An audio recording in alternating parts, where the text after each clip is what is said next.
Rabbitohs Radio Podcast, the number one source for everything South Sydney Rabbitohs. Welcome to another edition of Rabbitohs Radio. My name is Grant Chappell, joined by my loyal co-host and friend, Darren Brownie Brown, and Big Les from Big Les's Rugby League Podcast. Happy New Year, boys. Yes, Happy New Year, boys, and Happy New Year to all the viewers and the listeners out there. Hopefully 2025 is a great year for you, but more importantly, a big year for the South Sydney Rabbitohs, boys. Yeah, bloody hope so. I mean, I'm so keen for this year. Got all of our boys back. I'm so keen to see Campbell Graham back on the field as well for us in 2025. But, you know, keen to get the broadcast channel up and running, boys. We got a few questions in from the fans, so keen to get stuck into those. We'll tackle those questions a bit later, and I've got a few others. We're going to go through a bit of front row Just before we go on, depth. Chaps, one sec. Tell us a little bit about where you can find that particular platform. Yep, so if you go to our profile on Instagram, Rabbitohs Radio Podcast, it'll be just below where all of the highlights are, all those little circles are. You'll be able to find it there. You click it, it'll be called the Rabbitohs Radio Hub. So you click on that, you join it, and it's basically like a group chat if you have never been on a broadcast channel before. We're going to send through all of the details about what we're doing, any sponsorship news, that'll all go through there. But more importantly, you'll be able to reply to anything we put in there with questions and things like that for the podcast. So very keen to get stuck into that in 2025. And we've got a few questions, so we will get to some of those a little bit later on. But, yeah, the cricket's over, boys. That's when you know the rugby league season is – the arrow is pointing right there to round one. Scotty Boland had a big day at the SCG, boys. We got the Indians in the end. Bad luck, boys. We'll send you right back over to Bombay there with a couple of losses. How good was that? Mate, look, to be honest, I'm going to be very honest, and I might be a little bit un-Australian here, but I'm not a very big cricket guy, to be honest. I'd rather be doing other things in my day. I like me cricket. You know. Yeah, well, Test cricket, Brownie, I like it. Yeah, I've gone away from the cricket over the last couple of years, but it did draw me back. This particular series, there was a couple of young players that debuted that had exciting games on his debut. Sammy Constance, I think it was. And, he goes good. And like you said, Chaps, Scotty Boland, what a performer. Just every time he takes that field, he's so humble and came up with, I think, 10 wickets on the last test, wasn't it? Yeah, he did. Got 10. I reckon he can play second row, Brownie. There you go. Might be a bit of scouting there. But Bumrah, I thought he was the player of the whole series, and the big Indian fella rumbling in all day. He had a good series there. Chris Cook, one of our viewers out there, one of the big wigs in the borough, mate. He was messaging me during the series, so shout out to you, Cookie, mate. All the best for the new year. Boys, might pose a little question there. New Year's, what's your New Year's wish for the mighty South Sydney Rabbitohs? Oh, look, there's probably a couple of areas there where we can target, but for me personally, I'd like to see Latrell an injury-free season, go through the whole season, not play every game because there's going to be some sort of niggling, but no major injuries to Latrell. I think we need him on the paddock as much as we can if we're going to be a force to be reckoned with in 2025. He's a big game player. Every time he takes the field with us, we're a different team. And, yeah, just an injury-free season for Latrell. The last couple of seasons, boys, it's been injury-plagued. The South Sydney Rabbitohs, we've had a plethora of injuries over the last couple of years, and just hopefully 2025 we can be a little bit less injuries. Mate, give me AJ to get the try-scoring record in South Sydney colours and to play the full year without injury. That's my New Year's wish there. I just want him to come back from this injury, just be fully fit, firing, ready to go, and smash out this try-scoring record this year. Yeah, he's a pro, Alex Johnson. Love to see him get the record. What about yours, Chaps? Mine, look, a couple of blokes. Again, it's probably on that same line as what Brownie's talking about. A couple of blokes who've been injury-prone. One of them's Thomas Fletcher, back row. He could probably play middle as well. Former Australian schoolboy, good young fella. He's got a great family.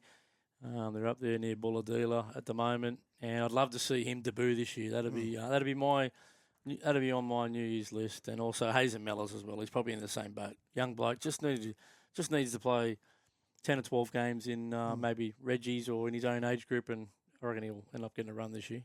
Yeah, by all reports, they've been performing well throughout the off-season. Like you said, Chaps, yeah, injury-free season for them too, and they'll be looking to make their debut in 2025. Well, Tommy looks good. I think Tommy's back to complete full duties at the moment, so Fingers crossed he can maintain that right through the whole pre-season. Look, there was a bit of signing news. We haven't recorded since about the 13th of December. Yep. Unlucky for some. And Jaden Sullivan signed on, boys. 23-year-old fella. He's born in Skopje in Macedonia, boys. And he's a Western Suburbs Red Devils Wollongong junior. How do you think he fits into the side?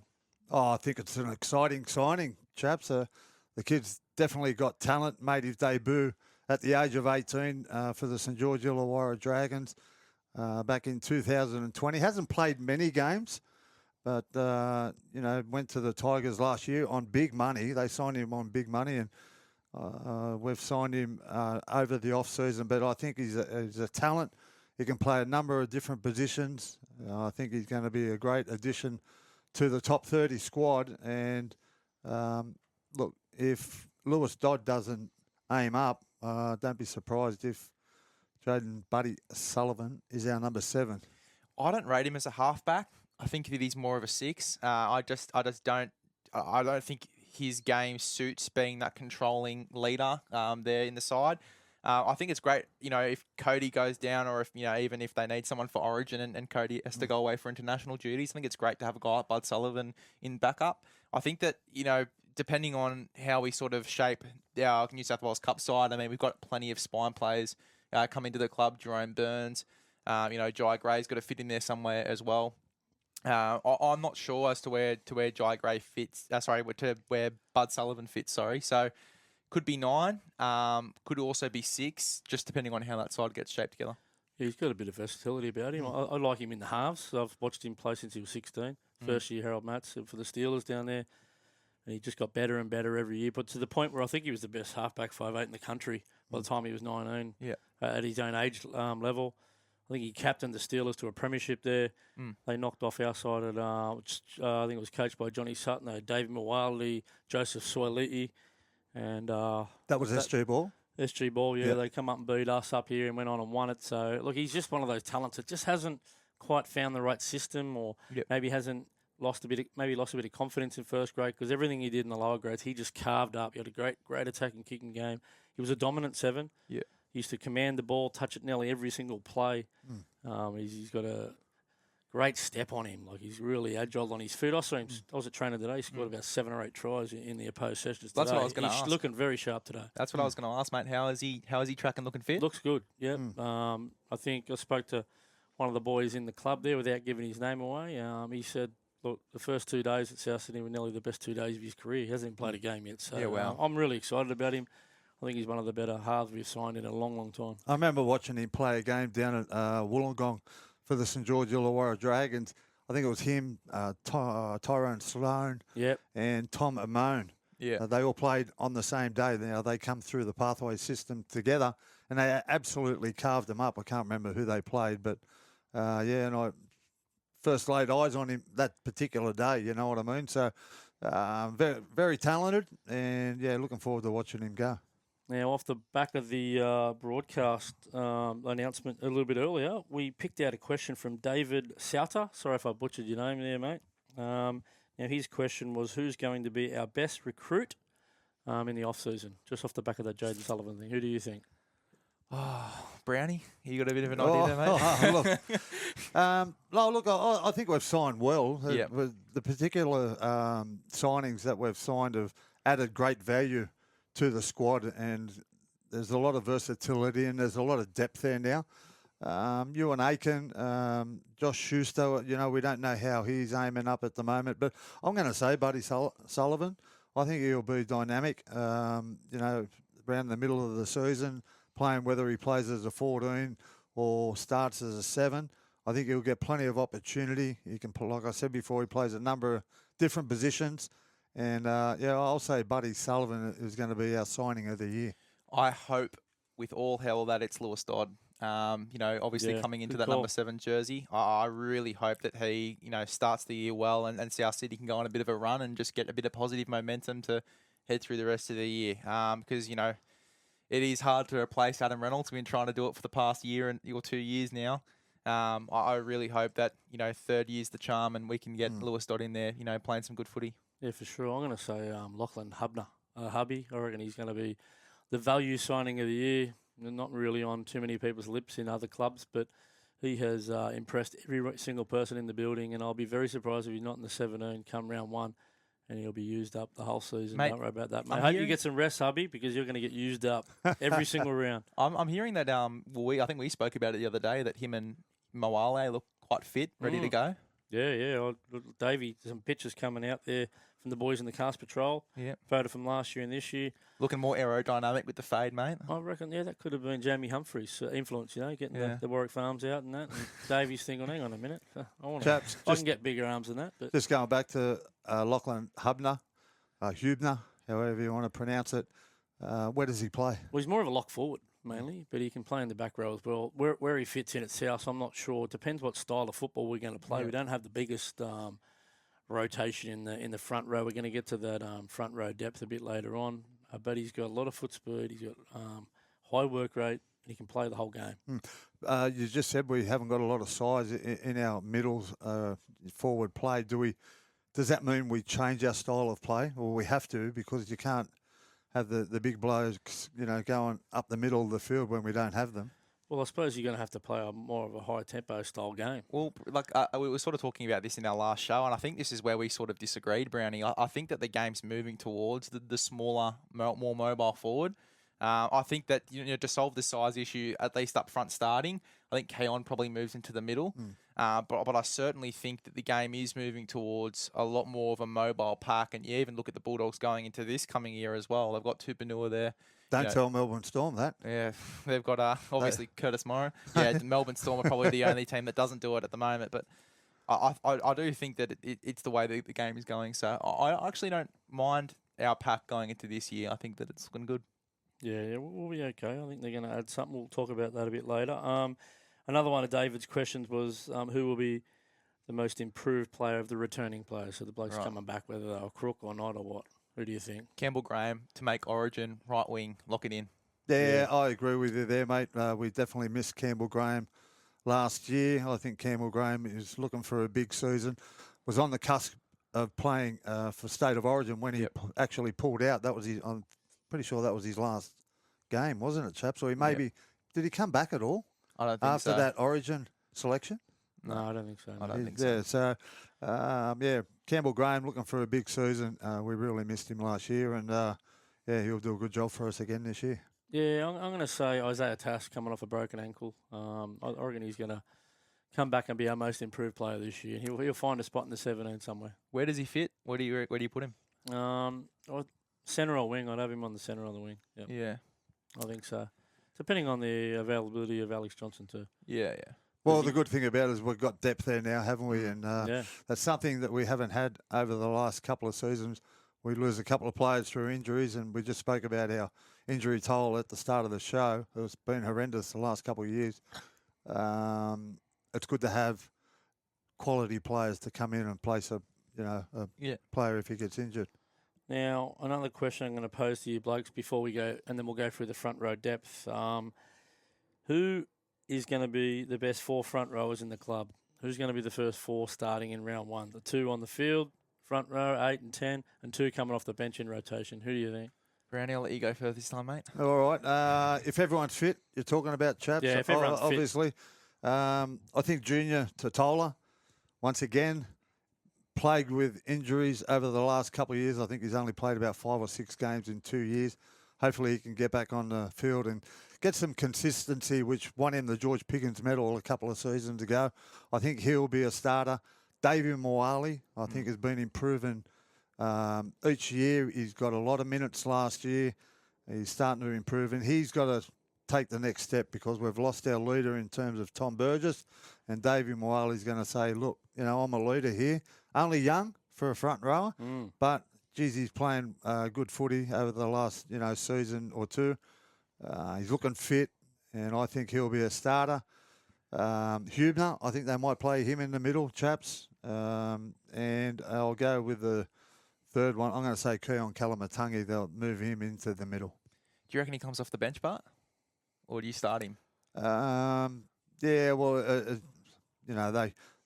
They play games, don't they? They'll start him one week and bring him off the bench the next week. It's just depending on who they play, I suppose. But, Yeah, look, he's a certain starter. He plays big minutes, doesn't he, Yeah. Keon? He can play 80 minutes, and I think he has played 80 minutes in the middle. So, Yeah. but I just think they'll be my 4 front rowers. How they start them or play them off the bench, I don't know. All right. I would go. Give me Keon to start in the front row with Junior. I just like Junior being that, classic starting front rower, sets the tone, defensively strong. Then you bring the more mobile guys off the bench, but Keon probably the exception with a bit of ball playing. And then I would go with Arrow. I would play Jai Arrow through the middle with Moali, and I'd have both of them coming on that. That'd be just hectic, those two going at it off the bench. Holy shit. A lot of footwork there in particular players Yeah. that you just spoke about. Junior's got good footwork, and Jai Arrow, well, he's just we need his toughness in the middle. Yeah. No, he's an animal, Joy. I'm going to be pretty similar to Brownie in the start. I'm going Davey and Junior. I think Davey's got representative football written all over him. I think he could, if he has a big year, maybe not this year, but maybe the year after, I think he could play for the Blues, to be honest. He's eligible for the Blues, yeah? Yeah, he's a beast, yeah. Yeah. Played for the Blues when he was a kid. Obviously played for the Cook Islands. They're not okay. a top-tier nation, so Yeah.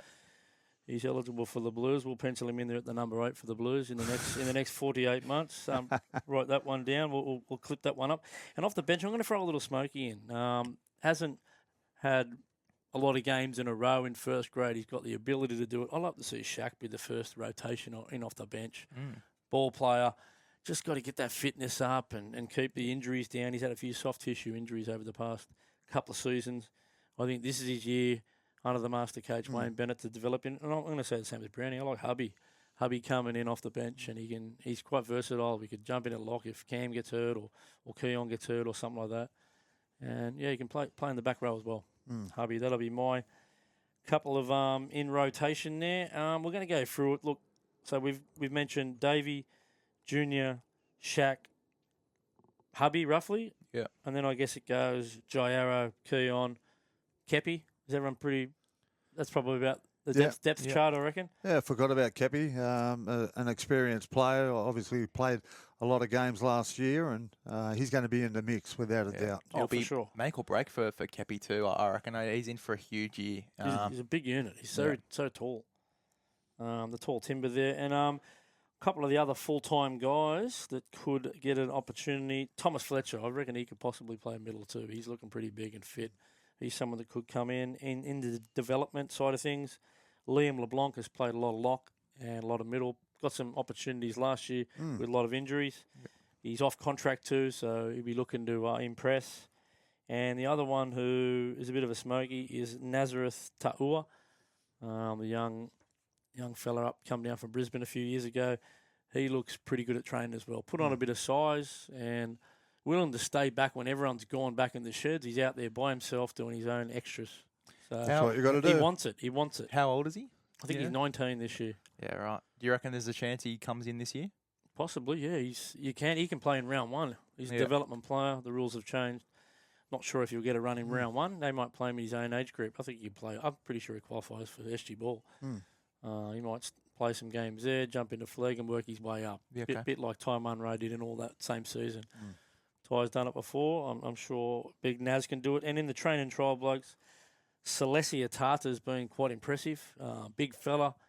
Still got to get a little bit more professional. His first off-season full-time. Yep. That's wouldn't be easy to deal with. And a young bloke, I think he's only 18, Elijah Keung. So there's a bit going on there, boys. Oh, I think we're still short, maybe 1 or 2 experienced front rowers, big, aggressive, like we just spoke about. I just hopefully we can sign someone before the round 1. Yeah, for sure. Now, we might get to a couple of rumours. I think we tossed it out there late November that Tommy Starling could possibly be coming to the Bunnies in 226. We jumped the gun a bit. We were 6 weeks earlier than the press were, but he was seen down there at allegedly at South Juniors having a chat to the powers that be, possibly coming up in 226. Thoughts on the possibility of Tommy coming in? So funny. I think we've jumped the gun here as well because I got mailed that he was at a funeral during that day as well. So well, there's nothing funny about a funeral, but Yeah, well, you can't be in 2 places at once, can you? no, you can't. So there you go. maybe it won't happen. Look, but I think I think he's a good little signing, mate. Let's talk about the possibility. We'll dive into it a bit. I think that it's definitely a decent signing. I just think that we've got Humphreys there. We've got Bally Beyond Diodo. We've got Pete. Jai Gray who can Pistol Pete. We've got Jai Gray who can possibly hop into a 14 role. I just think adding Tom Starling in pushes a few of those guys down. I want Humphreys playing first grade. I think that he's really good. And especially with that utility value he has, I'd rather him playing first grade. So it'd be a good signing. But yeah, look, I wouldn't want those other guys to be pushed further down the pecking order, though. Yeah, quality player. Very elusive out of dummy half, isn't he? Yep. He's got a lot of speed out of dummy half. He certainly threatens when he plays, and he gets the boys rolling. So, yeah, personally, I think it'll be a good signing. I don't think we've got too much experience in the hooker or the halfback position, but he's got a lot of experience, played plenty of first grade, and knows what it's all about. Question. Well, if he was in our club right now, he'd be the most experienced number 9 in terms of games played at the position. I mean, Liver's played more games probably, but he's played sort of all over the joint liver, hasn't he? Question just on that: if Tom Starling does sign, and this is obviously the theoretical possibility, does he start? Tommy Starling, mate, I think he does. I reckon he'd go close. I think he does. Yeah. He's. I'd tell you one bloke he wouldn't be happy with. Ricky Stewart wouldn't be happy to see him walking out of the building. Well, you know what? He actually just let Zach Wolford go to the Super League too. So it'd be Danny Levi and then the young gun Owen Paddy, who's currently playing the lower grades too. That would be the only 9 options at the club. So interesting times. Goes all right, Paddy. And what about look?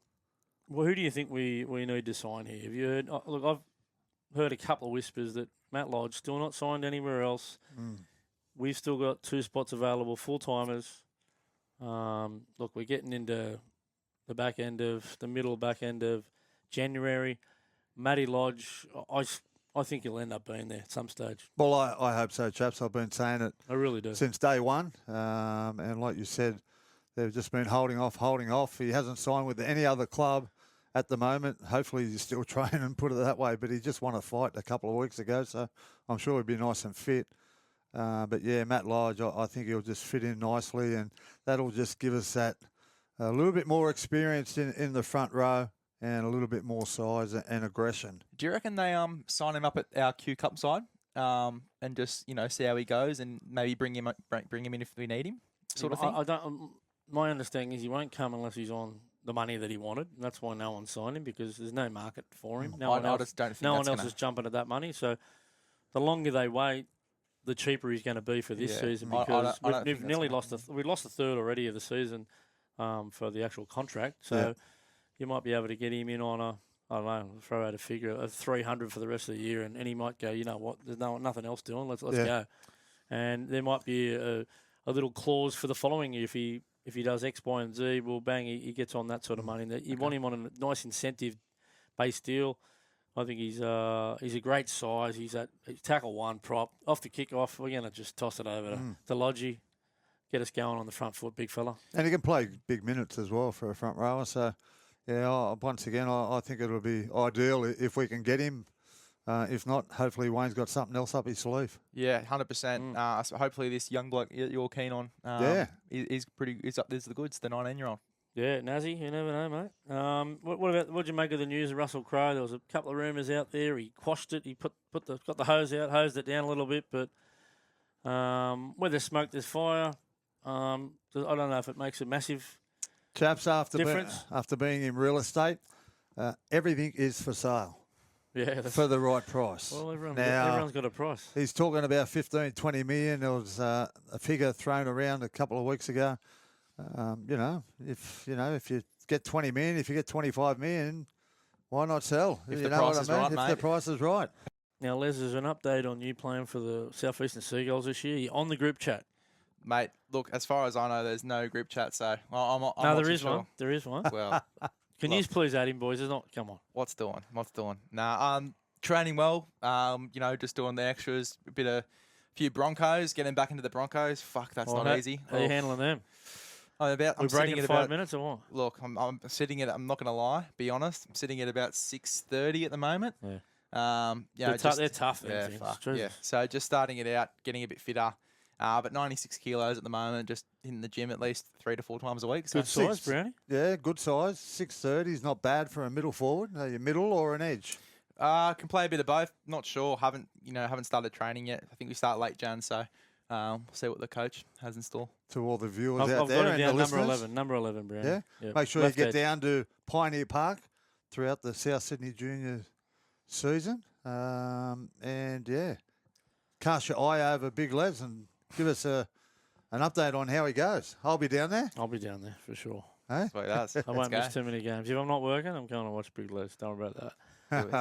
He's gonna take some heads off. Don't worry about Yeah. that. Before we go, chaps, last time we recorded, we had some sad news broken to us as soon as we went off air. Yeah, very sad.